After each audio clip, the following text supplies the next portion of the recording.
mon Dieu, pourquoi m'as-tu abandonné ?» dit le Christ sur la croix. Une jeune maman m'écrivait dimanche dernier son étonnement.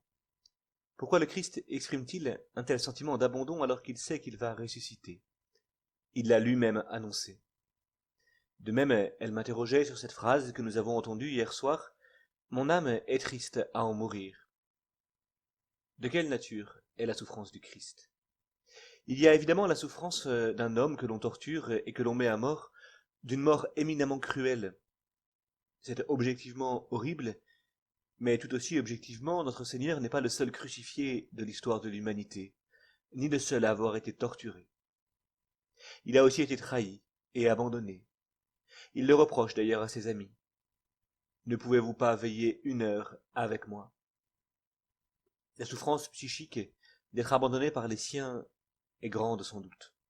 Mais là encore, le Christ n'est pas le seul à vivre cette souffrance. C'est justement parce que d'autres souffrent dans leur cœur et dans leur corps que Dieu a choisi de venir partager cette souffrance. Il ne la revendique donc pas pour lui seul, mais il vient partager notre souffrance. Savoir le projet du Père, avoir confiance dans le Père, ne supprime pourtant pas sa souffrance. Prenons un exemple.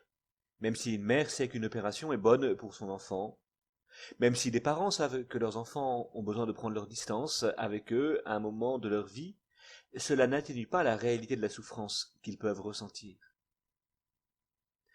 Savoir qu'il ressuscitera ne supprime pas la souffrance ressentie par le Christ, car la foi ne supprime pas la souffrance, mais elle permet de la traverser. Voilà donc une première manière de répondre à la question. Pourtant, en ne contemplant dans la croix que la souffrance physique ou psychique, on reste bien en deçà du mystère de la croix. Car la souffrance du Christ est surtout une souffrance spirituelle. Celui qui était sans péché, Dieu l'a pour nous identifié au péché, dit saint Paul dans la 2e lettre aux Corinthiens. Le Christ prend sur lui le péché du monde entier, et nous savons que le péché nous coupe de Dieu. Voilà que le seul homme qui connaît parfaitement Dieu est aussi le seul qui aura fait l'expérience de la coupure la plus absolue avec Dieu. Car le Christ ne prend pas seulement mon péché, il se charge du péché de l'humanité tout entière, au point que saint Paul, dans une formule étonnante, dit que Dieu l'a constitué péché, l'a fabriqué péché. La traduction liturgique dit Dieu l'a identifié au péché. Le verbe grec, le verbe poien, signifie faire, fabriquer, créer. C'est le verbe qui a donné le mot poète, le verbe qu'on utilise pour l'artisan, le créateur. Dieu l'a fabriqué péché. Dieu l'a fait être le péché lui-même. Le Christ n'a jamais connu le péché, au sens où il n'a jamais commis le péché. Mais il est le seul homme qui connaisse vraiment le péché, d'une connaissance intime, le seul qui sache ce qu'est la réalité du péché. Il est le seul à avoir fait l'expérience de la coupure absolue d'avec Dieu. Le Christ passe ainsi de la lumière de Dieu à l'obscurité la plus radicale.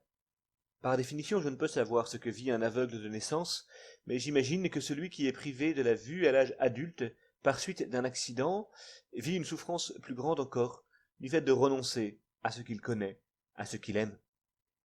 Le Christ, à Gethsémani et sur la croix, fait une expérience similaire. Il passe de la lumière de Dieu à l'obscurité de l'enfer. Il fait l'expérience de ce qu'est l'enfer absolu, la coupure d'avec Dieu.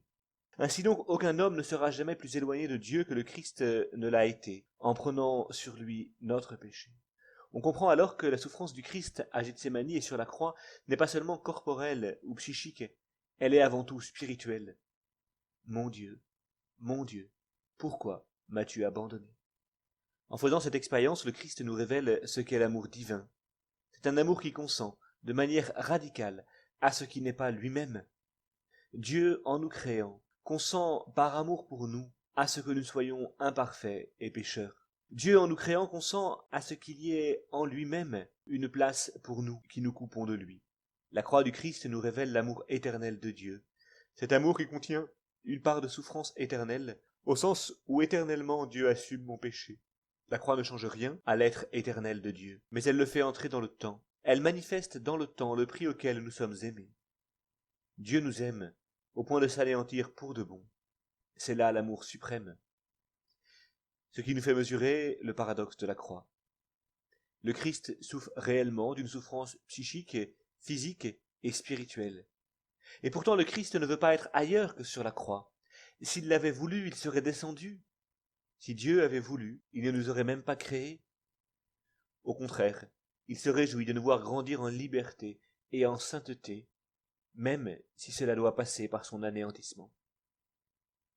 Alors, frères et sœurs, contemplons ce mystère d'un amour qui nous dépasse, ce mystère d'un amour qui souffre pour nous. Demandons la grâce d'un vrai rejet du péché, en en mesurant toute l'horreur devant l'image du crucifié. Demandons surtout la grâce d'être saisis par ce mystère d'amour. Tenons-nous en silence devant la croix, et laissons-nous aimer. Amen.